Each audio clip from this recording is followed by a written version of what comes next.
Hi, my name is Rodrigo Teixeira. I've been doing the art of Brazilian Jiu-jitsu for 21 years. I started at the age of 12 in Rio de Janeiro, Brazil. My brother Pedro Carvalho, and I've been training since then, competing almost every year after that. My name is Arun Sharma. I've been doing martial arts from last 12 years. I'm exposed to systems of martial arts like Jeet Kune Do, Kali, Brazilian Jiu-jitsu, and Shaolin Kung Fu. Documentation of grappling starting back in 2000 BC, so it's a very old art. From grappling that was more like a wrestling style, which is known as the wrestling style nowadays, it evolved into Jiu-jitsu, mainly when you went to Japan. Jiu-jitsu, or you can call it Niwaza-Ju, which is the ground part of Judo. And then from there, we're lucky enough to have in Brazil Judo master, Jiu-jitsu master, called my other go to the north of Brazil, and he wanted to set up a colony over there, Japanese colony. And Carlos Gracie was able to help him out and favor him. He taught him the art of Jiu-jitsu. And Carlos expanded the art to the rest of his family, taught his brother Eli Gracie, which I think he's the one that really changed and made it become what we know as Brazilian Jiu-jitsu nowadays.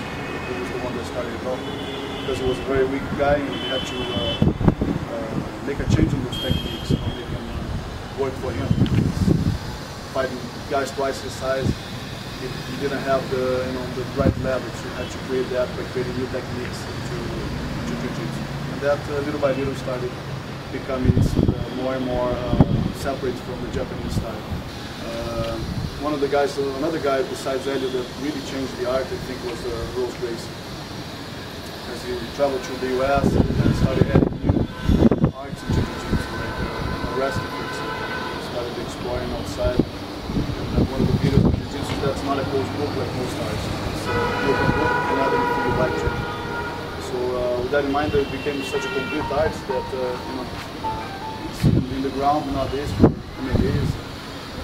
It's a must. For law enforcement and military units, I have a few officers in my gym in California that use Jiu-Jitsu almost daily.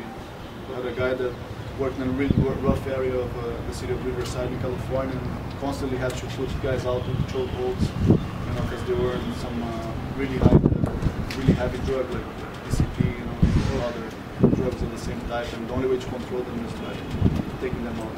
So Jiu-Jitsu is very effective in that sense, and especially nowadays, with all the human rights all over the world, you cannot just beat a guy up, whether he raped somebody or not. You cannot just go there and break him apart and be okay with that. You probably be out of the force if you do something like that. So Jiu-Jitsu gives the power to control that guy, whether he's high on some drug or simply fighting for his life, because he's going to jail for life.